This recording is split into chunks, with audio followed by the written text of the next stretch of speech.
Bismillahirrahmanirrahim. Assalamualaikum to my Muslim student. Hi everyone. Let's continue with the measurement for the advanced building work today. We are going to focus on measurement for concrete basement, reinforced concrete basement. So before we start, let's look at some review of the clauses that we have to refer. If you open your SMM, you have to refer to three main sections. Okay, section 1, we can refer to section D, that is excavation and earthwork. Then after that, you can open section L for the concrete work, and then last one, section K, waterproofing and asphalt work. Okay, look at this photo. This is the diagram showing the example of reinforced concrete with the wall 200, 2000 and 2500.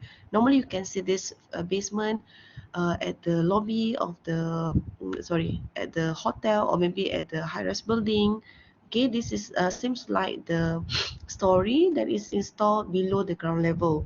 So when we talk about the basement, we normally referring to the we are referring to the story that consists of the floor and also the wall. This is the example of the wall, and this is your floor. This floor may be more than one story. So sometimes you can see the basement, basement 1, basement 2, and basement 3. So they are a different story.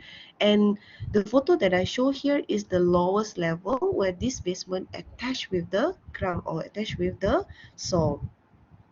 Okay, look at this component. For example, in this area, you can see RC basement window well. Window well means they are opening here. And then we have window well for the drain pipe. Then you can see this one is the area for the floor slab.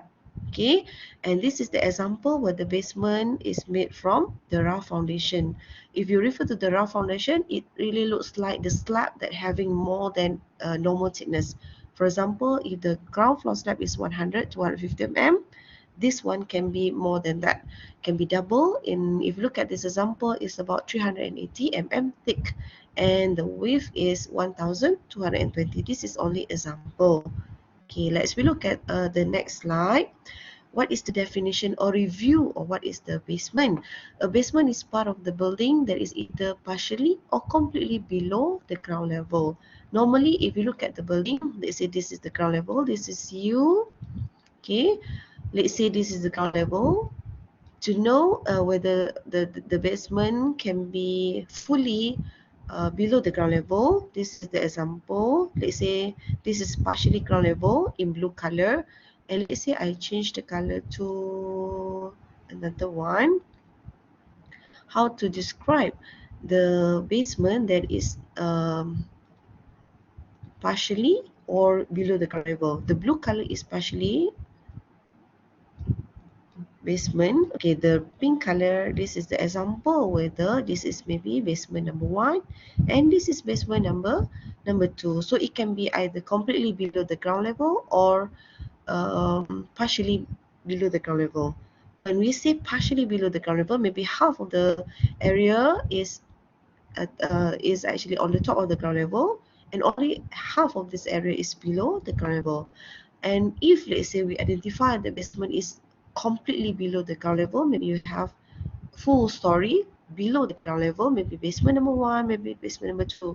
I think if you refer to some of the high-rise building, we have more than one basement level. So it can be 3 level, it can be 4 level below the ground level. Okay, referring to the material, basement can be constructed using either brick or the concrete block, or it can be precast concrete, or it also can be in situ poured concrete. It depends on the design, and also depending on the depth of the basement. Okay, in terms of the price, you can see that the basement are generally become more expensive as the depth increase. Means if you have more than maybe one story for the basement, definitely the cost and the price will be more. Okay, this is the review of the basement. Now let's look at in terms of the method of the construction. And then from this method of the construction, I hope you can relate with the possible item that required to be measured. Okay, look at this example. If you look at this example, the you can see the struts. Okay, all the struts are used to support the the level below the ground where you have to carry out this excavation. Okay, this one is considered as excavation. Then you have to put something to hold the saw, and all this right also considered as false work. Do you still remember? False work. Okay, the false work is used to support the construction of the trench or the construction of the wall below the ground. Let's say you carry out excavation and you would like to hold the saw from collapse. Okay, this area, you need to have something. So this is one of the method. Excavation is one of the step, then that one required to be measured as well. After that, we have to see what is the material and what is the method of the construction of the basement slab, including the wall. So it can be RC, basement slab, and the wall. Okay, this wall can be either block. If you look at this example, this is reinforced concrete block or reinforced concrete block or precast concrete material. It can be either concrete or it can concrete in situ, or it can either be precast concrete, or it also can be either concrete block. Okay, reinforced concrete.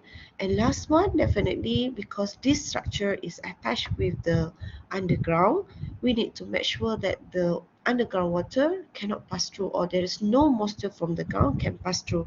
So we have to consider waterproofing and tanking.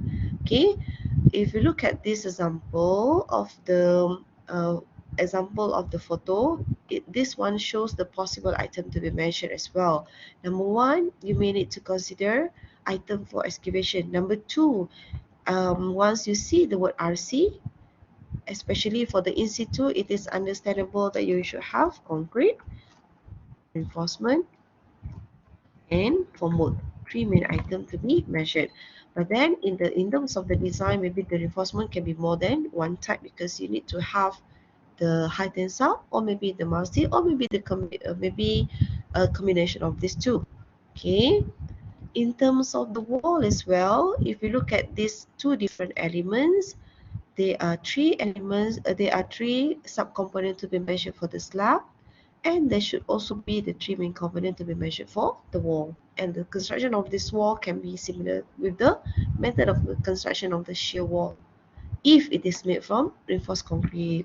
Okay, item number three, main item number three, then proofing and tanking. This one are possible to be measured based on the material. It can be either then proofing, and it can be in terms of the liquid, or it can be also in terms of the spray. It depends on the design that you have to double check. Okay. Okay, let's go to the next one in terms of the principle of measurement.